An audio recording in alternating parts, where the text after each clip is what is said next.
Lena, I've been thinking a lot about this, I said, sliding the champagne glass toward her. My hands slightly trembling, she barely glanced up. Thinking about what, babe? I took a breath, staring out at the city lights before turning. Back to her. Starting my own hospitality tech company. Like, building something that helps small hotels compete with big chains. I've been researching. I've got notes, projections. She snorted into her wine. I paused. What? You're serious? She asked, blinking at me like I'd grown two heads. Yeah, I've been working on a plan. I know it's ambitious, but you can't even afford a new mattress, Ethan. She burst out laughing. What are you going to start? A fantasy club. My throat tightened. Lena, I'm not saying it'll happen overnight. I thought you'd support me. Support you? She said, grabbing her phone. Let me record this. I want to remember this moment. Lena, don't. She lifted her phone, still giggling. My boyfriend thinks he's Elon Musk, but can't pay rent, she said into the camera, then stopped recording and smirked. You'll thank me when you realize how stupid this sounds. I sat back, stunned. I trusted you. She rolled her eyes. Dreams are fine, Ethan, but you're 29. You should be stable by now, not talking about maybe one day. Devin has 3 cars and a condo in Chelsea. You think ambition's enough? Wait, Devin, my voice cracked. What does he have to do with this? She didn't even flinch. He offered me a real life. He doesn't sit around sketching app ideas on napkins. You're leaving me for him? I whispered. Not leaving, she said, standing up, upgrading. Wait. I stared at her, my chest hollowing out. Built 3 years together, Lena? How can you throw that away like it's nothing? She shrugged. 3 years of waiting for you to grow up. I got tired. You laughed at me, I said quietly. You humiliated me. She leaned in. You humiliated yourself. Then she turned, heels clacking as she walked off the rooftop. Disappearing into the elevator, I didn't move. The waiter approached cautiously. Would you still like dessert, sir? I shook my head. The air felt heavier than usual. The city lights blurred. I pulled out my phone and opened her post. She'd already uploaded the clip, 20 likes. For laughing emojis, I stood up, left some cash on the table, and walked. Each step felt like concrete dragging behind me. The streets were busy, but I heard nothing, just the echo of her laugh. When I got home, her side of the closet was empty. Even her toothbrush was gone. I stared at the space where her shoes used to be and sank to the floor. Not from anger. Not yet, just disbelief. All I could think was I thought she loved me. And maybe for a moment, she did. But love doesn't laugh. When you open your heart, love doesn't post your dreams for likes, and love sure as hell doesn't pack up and move. In with Devin. That night, I lay on the couch, alone, cold. Humiliated and made myself a silent promise. One day, she'll regret laughing. Hey bro, you okay? Rachel peeked her head into the living room. I didn't look up. I couldn't. My phone screen was lit up with the now viral clip of Lena laughing at me. Her voice echoed in my head like a broken record. Just a broke dreamer, she had said. Rachel sat next to me. Ethan, you need to eat something. I've been staring at that video for hours. She posted it everywhere, I muttered. Twitter, TikTok, even on Facebook. Rachel sighed. Yeah, I saw it. So did half the campus. Turned the screen toward her. Look at the comments. This man really said he's the next Elon. Lolo, I'd leave him too. Dream big, fail harder. Rachel's jaw clenched. You know none of them matter, right? They do when my boss calls me in and says, this isn't the kind of publicity we want around here, Rachel. Blinked. Wait, they fired you? Effective immediately. Said the video damaged the company's image. I let out a bitter laugh, like I'm some celebrity scandal. That's insane. You didn't even do anything wrong. I stared at the ceiling. Doesn't matter. The internet decided I'm a joke. Silence.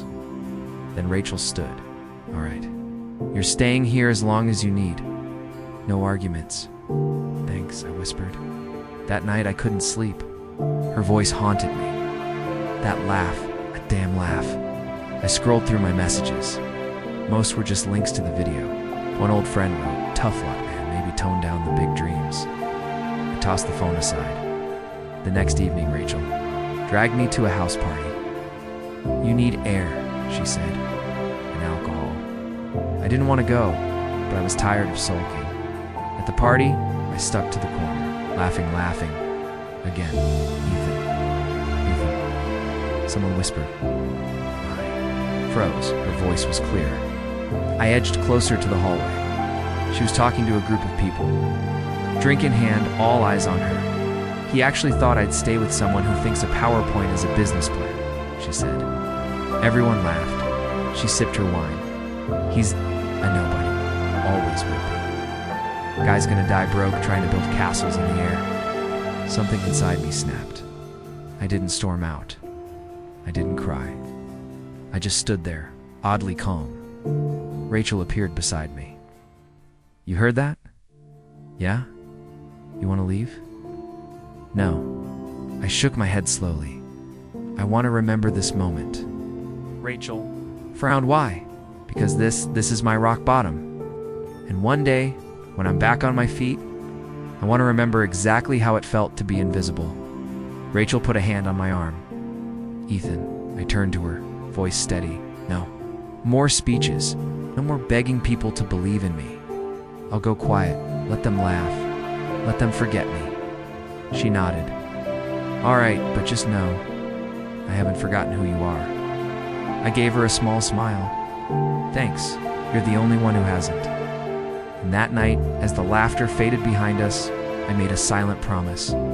They can laugh now, but I'll make damn sure I'm the one smiling in the end. $3.50 a month, Mrs. Bellamy said, squinting at me through her smudged bifocals. Cash only, no parties, no smoking, no drama. I looked around the dusty garage. Cracked. Concrete floor, one naked bulb hanging from a frayed wire, and a rusted sink in the corner. "I'm not here to party," I muttered. "I just need a place to think."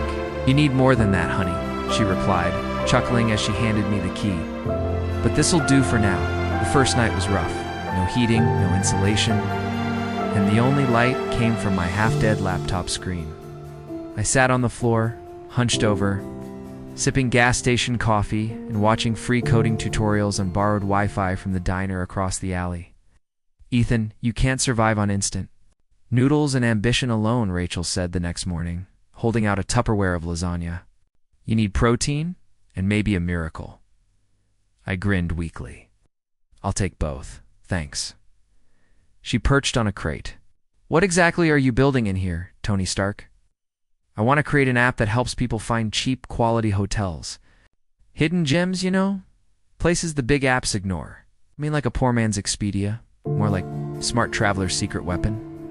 Rachel raised an eyebrow. "Catchy. You sure this isn't just a revenge fantasy?" "Maybe it started that way," I admitted. "But now it's something more. I want to prove I'm not the joke everyone thinks I am." "You never were a joke," she said quietly. "It just didn't get you." Every day I woke up with the sun blazing through the cracks in the garage door. I wrote code until my wrists ached. I mapped out business models on napkins. I tested user flows on a secondhand phone Rachel found at a pawn shop. On afternoon, she walked in balancing 2 milkshakes. "I posted a teaser about your app on a travel forum. Got some bites?" "What kind of bites?" "Good ones. People are curious. Especially digital nomads." I blinked. "Wait, are you saying they liked it?" "Some even asked if it's launching soon." My heart pounded. "We need a name. How about Room Reach?" I paused. "That's actually perfect," she smiled. "Told you I'm more than just leftovers." I uploaded the demo site that night, running on free hosting in hope. It was basic, glitchy, but it worked. The next morning, I woke up to 300 new signups. "Rachel," shouted, racing outside. "It's happening." She nearly dropped her. "Coffee? You serious? Serious as a heart attack?" "Look," I showed her my screen. They're sharing it. Someone on Twitter said it's the app Airbnb should have built. She hugged me. "Ethan, you're blowing up." A week later, I got an email from someone named Mr. Patel. I read it twice, then a third time. You okay, Rachel asked, stepping over cables. I think we've got a real investor. Her eyes widened. No way. He said he saw the forum post. Loves the concept. Wants to talk. Rachel beamed. Told you? Not done, Ethan. You're just getting started. I looked around the garage. Same cracked walls. Same single bulb. But everything felt different. Let's make them regret ever laughing, I whispered. Ask ChatGPT. 6 countries in 3 weeks, Rachel muttered, scrolling through Lena's Instagram on my cracked laptop. Is she trying to break some influencer record or just rub it in your face? I didn't look up. I was halfway through an analytics report for a newest property. Let her have it. She wants the spotlight. She can keep it. Rachel snorted. Devin's tagged in every picture. Matching outfits, couple massages, champagne breakfasts. Gross. Let them be happy, that's their version of it. I tried to sound indifferent, but it still stung. Rachel closed the tab. You haven't slept, have you? 5 hours in the last 2 days. It's plenty. You're not Superman, you know? No. I'm just the guy who got called not man enough by someone I planned a future with. I said, eyes fixed on the screen. Silence fell. I broke it. Mr. Patel called this morning. We closed the deal. Rachel's jaw dropped. You're serious? The hotel chain. I nodded. Rusty keys in. All 12 locations. Dirt cheap because of bad management and outdated everything. You're planning to turn that around? We already are, I said, pulling up the renovation schedules. Minimalist. Design, solid Wi-Fi, digital check-ins, staff training. Quiet rebranding, no press. She leaned over, scanning the document. You're not putting your name on any of this? No. I want the results to speak first. Rachel smiled. You're insane. Thanks, I think. She stood. I brought dinner again. Don't fight me on this. Didn't. A warm container landed beside my keyboard. You ever think about, I don't know, telling her? She asked softly. Telling Lena what? That I'm slowly rebuilding a business from a garage with 2 space heaters and a leaky roof? Rachel sat across from me, tucking her knees to her chest. No, that she didn't break you. She wouldn't believe it. Not yet. You're a better man than Devin could ever be. I don't want to be better than him. I want to be better than I was. She nodded slowly. That's why I'm still here. I gave her a half smile. That and the leftover lasagna. She laughed. Yeah, that too. Greg Sanders called just after midnight. You're doing God's work, kid, he said. That hotel in Nevada? We ran the new guest experience program. Bookings doubled in 4 days, that fast. People don't need 5-star luxury. They want peace and working plumbing. You delivered both. We'll keep improving. Let me know if you need more hands. I hung up and leaned back. Rachel was asleep on the small couch, a marketing proposal. Still open on her lap? I watched her chest rise and fall. There was something there. Something safe. Something real. But every time I tried to picture love again, I remembered Lena's voice at that party. He's a nobody. He'll die broke. I clenched my jaw. Not yet. Not until I prove them all wrong. I turned back to my screen. Login page for our internal dashboard blinked, waiting another long night ahead, but this time I wasn't alone. Did you hear about Lena? Rachel asked, sliding a coffee across the table toward me. I didn't look up from my laptop. No, and I'm not sure I care to. She sat across from me anyway. Devin's been locking her out of their shared accounts. Mom said he even took her passport after that Paris trip. I blinked. Seriously? Rachel nodded, eyes narrowing. She's miserable. Pretending like she's living her best life on Instagram, but everyone close to her knows it's fake. I stared at the screen. Booking metrics for our Maplewood location were spiking. We warned her. Rachel raised an eyebrow. I warned her. We just tried to be polite. Whatever. You were the one she didn't listen to. I leaned back. Still not my business anymore. She cheated on you with him, and now she's stuck with a narcissist. That's ... kind of poetic.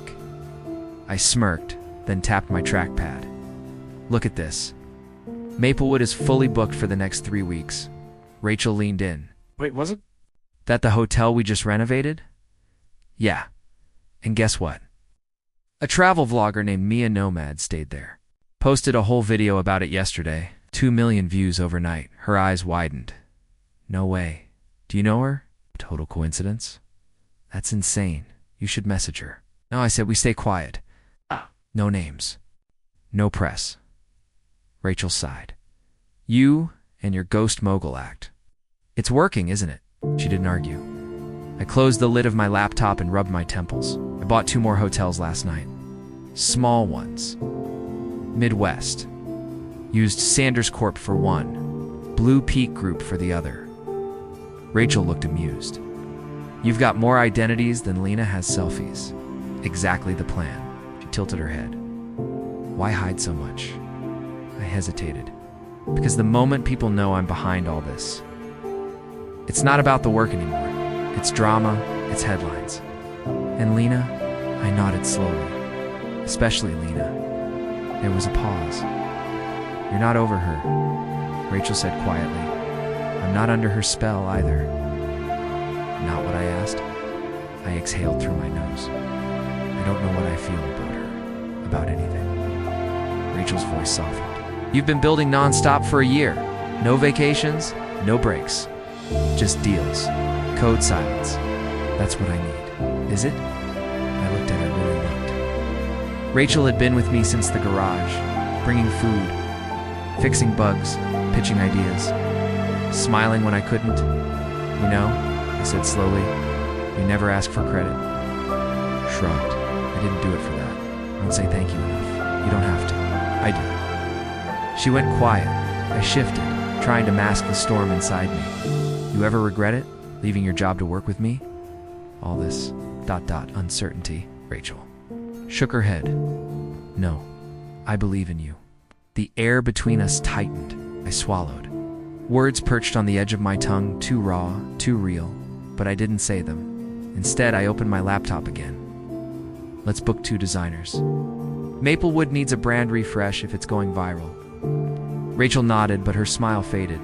As she walked away, I caught a glimpse of her reflection in the glass, poised, patient, hurting. I hated that I could see it.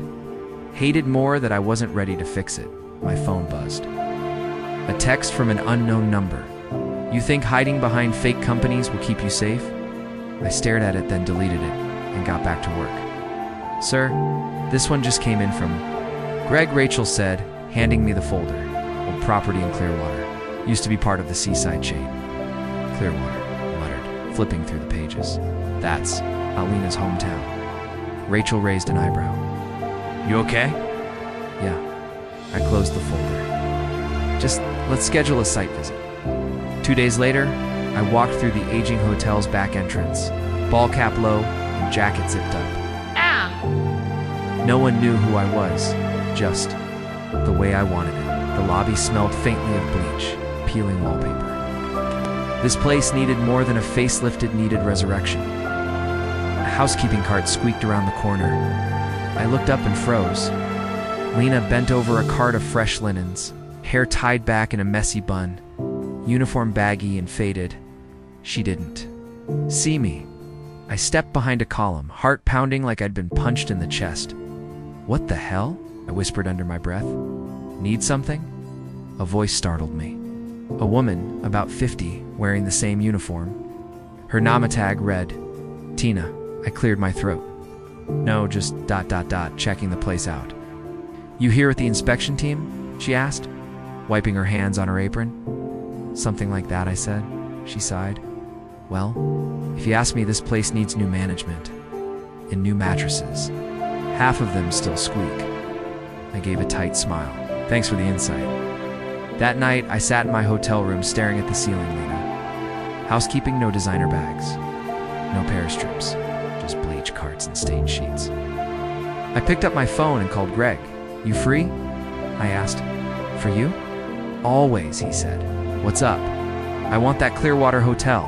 Buy it. Done. You want it under another shell? Yes. And one more thing. Shoot. Lena Moore works there. Keep her. Promote if she deserves it. Don't tell her who owns it. No games. Greg paused. You sure? I'm not here for revenge, I said quietly. Reality. The next week, Greg texted me a photo. Close the deal. Staff stays. Tina says your girl's one of the hardest workers there. Stared at the picture. The hotel's front sign had been changed to the shore light. Rachel stepped into my office. You bought it? I looked up. Yeah, she doesn't know. She won't. She sat across from me. Why not tell her? Gez. She left me for a man who threw money in her face. She doesn't need to know I became the man she never believed I could be. Rachel hesitated. That sounds ... lonely. I shrugged. Some roads are meant to be walked in silence. She smiled. Faintly, you're not alone, you know? As I met her eyes. Maybe I wasn't. I stepped into the lobby, the polished floors gleaming under my shoes. Morning, I nodded to the front desk clerk, straightening my jacket. Good morning, sir. Would you like coffee? She asked. Black, no sugar. I scanned the room, noting the chipped baseboards and a flickering light above the concierge desk. Greg walked up with a clipboard. Place is cleaner than I expected. The new housekeeping team's good. Send them my compliments, I said. I want this place. Fully booked by next quarter. Yes, sir. Just then, I heard a sharp inhale. My eyes lifted. Lena stood frozen by the elevators, holding a tray of fresh towels. Her lips parted slightly, eyes wide like she'd seen a ghost. I didn't blink, turned to Greg. Let's review the suite renovations after this, of course. Lena finally moved. She walked toward me with forced confidence, her hips swaying like she was still trying to impress me.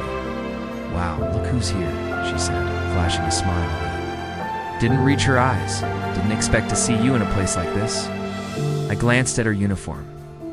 Housekeeping. No makeup, a fraying collar, hair tied up in a messy bun. I'm here for an inspection, I said flatly. Standard procedure. Oh, so you're management now, she said, laughing awkwardly. That's cute. Greg cleared his throat. He's more than management, I figured. Gaze dropped to my watch, my suit, then flicked back to my eyes. Nice upgrade from the guy I knew. People change, I replied. She tilted her head. You always did have potential. I just thought you'd need more time. I didn't, I said simply. Turns out you were wrong about a lot of things. Her smile faltered. Look, I'm just working here temporarily. Devin's business had some ... setbacks. I nodded slowly. That's unfortunate. She leaned in slightly, voice low. You know, we could talk, catch up. Maybe even I cut her off. Lena, her mouth clamped shut. Don't worry, I won't fire you, I said calmly. Everyone deserves a job, even you, she blinked. Clearly caught off guard. You're not angry? No, I'm not interested in revenge. I'm just here to run a business. Lena looked away. Her fingers tightened on the tray. So, ... you own this place? I didn't answer. I turned to Greg. Let's continue. He hesitated, then gave her a tight nod and followed me. Behind. Me. I heard her exhale shakily. Sir? Greg said once we reached the stairs. You sure you're okay? Perfectly fine, I replied. She's just another employee now. No special treatment? None, but make sure she's treated fairly. No favors, no punishment. Yes, sir. I paused at the landing, glancing back through the glass window at the lobby. Lena stood there still, wiping invisible dust off the tray, her face unreadable. I felt ... nothing. Not satisfaction, not pain, just stillness. Greg followed my gaze. Closure. Yeah, I said. Something like that. We moved on. Hey, Lena said softly, her voice barely above a whisper. I didn't turn. I kept stirring my coffee in the break room, pretending I hadn't heard her. Can we talk? She pressed. Just for a minute. Finally looked up. You're all ready. Talking. She offered a shaky smile. Right. I just wanted to say I'm glad you're here. Running things. You mean owning things? I corrected. She blinked. Right? Owning. There was an awkward pause. She leaned against the counter, arms folded, trying to seem casual. I didn't know you were doing so well, she said, glancing around. You've changed? You mean I'm not scrubbing carpets anymore? I said, raising an eyebrow. She gave a tight laugh. I didn't mean it like that. Then how did you mean it? I sipped my coffee slowly. She hesitated. Look, I've been thinking about us. About everything. I stared at her. Us. I know things ended badly, and I've made mistakes, but maybe we could ... talk sometime. Catch up, I repeated, biting back. A laugh. Now you want to catch up? She looked down at her hands. I'm trying to be honest here, so be honest. I set the mug down. Would you have come back if I were still broke? She didn't answer. Her lips parted slightly, but no words came out. Exactly, I said. She stepped toward me. That's not fair. You don't know what I've been through, and you don't know what I went through because of you, I snapped, keeping my voice low. But I'm not here for revenge. I'm just here to run a business. She looked at me with glassy eyes. I thought, maybe we could start over. You thought wrong? I walked past her, pausing at the door. You said I wasn't man enough.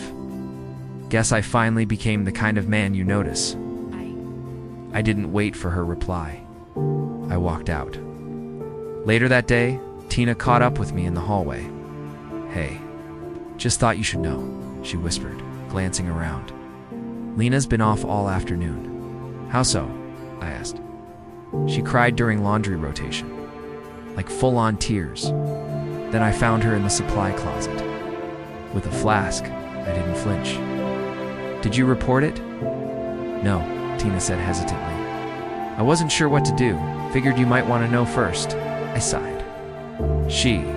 Get one warning. If it happens again, it's HR's problem. She used to act like she owned the world, Tina muttered. Now she cleans it. I nodded slowly. Yeah. Funny how tables turn. Tina glanced up at me. You okay? I'm fine. You sure? Just closure, I said. That's all this is. She didn't press further, and I didn't look back. Hey, what's this? Rachel's voice drifted from the hallway. I looked up from my laptop. What? She stepped into the room holding an envelope. It was in the bottom drawer of your desk. Looks old. My chest tightened. Wait, don't open that. Too late, she'd already slid out the single sheet of paper. Her eyes scanned it, slow at first, then faster. Expression changed. I could tell the exact moment she reached the part where I'd written. I wasn't enough for you then, but someday I will be, for someone who sees me.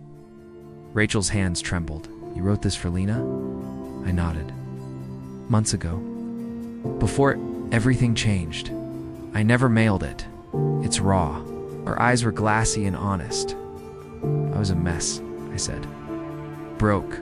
Humiliated. Still clinging to the idea of her. She folded the letter gently. It's heartbreaking. I thought if I just became more, she'd come back. But now, I sighed. I don't even want her name in my mouth, Rachel. Stared at me for a beat. Then why keep the letter? Because it reminds me who I was, who I had to become. She walked over and sat beside me on the couch. You've come so far. I didn't do it alone, I said quietly. Her brows lifted? Oh, you were there. Even when I barely noticed, I turned toward her. You believed in me when I didn't? Rachel laughed lightly. I just made sure you ate. You reminded me I mattered. That I had value beyond a paycheck. She blinked fast. Is that why you're looking at me like that right now? Rachel, I said, heart pounding. Would you go out with me? She froze. You're serious? As serious as I was when I bought my first building with nothing but nerves and a handshake. Her smile grew. You're comparing asking me out to closing a real estate deal? I'm saying this is the biggest risk I've taken. It's the one I want the most. Rachel nodded, eyes soft. Then yes, I'll go out with you. I exhaled relief, warmth, something I hadn't felt in years. My phone buzzed. I glanced. At the screen, an email. Congratulations. Grand Pines Resort is officially yours. I grinned. Another hotel just closed. Rachel raised an eyebrow. How many is that now? 13. Her jaw dropped. 13. Yeah, I said, staring at the message. 13 places with my name on them. And yet you still keep your old couch, she teased. I like remembering where I started. She nudged me. Even the garage. especially the garage. Rachel leaned her head on my shoulder. You've built an empire. I've built a life, I said, and it's finally starting to feel like mine. She reached for my hand. I'm proud of you. I'm grateful for you. I looked at her, and for the first time didn't feel like I was trying to prove anything. I was just me. And for once, that was enough. I stepped out of the elevator, adjusting my tie. The hallway gleamed marble floors, gold accents, and a faint scent of jasmine in the air. My shoes clicked with quiet confidence. Sir, would you like a drink sent to the boardroom? The concierge asked. No, thank you. Just water will do. As I turned the corner, I saw Lena, head down, mop in hand. The woman who once said no one takes a broke dreamer seriously. She didn't see me at first. Then she did. Her hand froze mid-wipe, gripping the brass railing like it was the only thing holding her up. I didn't smirk, didn't slow down.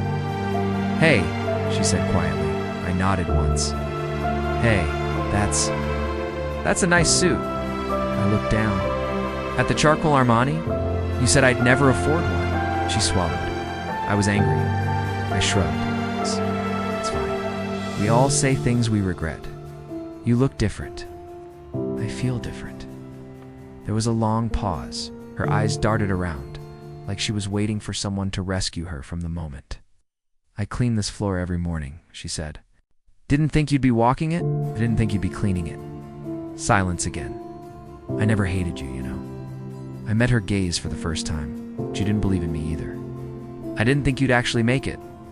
I did, I said simply. Even when no one else did. She flinched. I know. I'm not here to rub it in, Lena. She looked down. You don't have to. Just being here says enough. I gave her a small nod and stepped past her. As I walked away, I heard her whisper, I'm sorry. I didn't stop, didn't turn. I'd already heard enough apologies, some loud, some silent. Reaching the end of the hallway, I paused by the tall chandelier she was polishing. Under my breath, I murmured, she told them I was broke. Now, she dusts the chandeliers I bought. Outside the boardroom, Tina stood.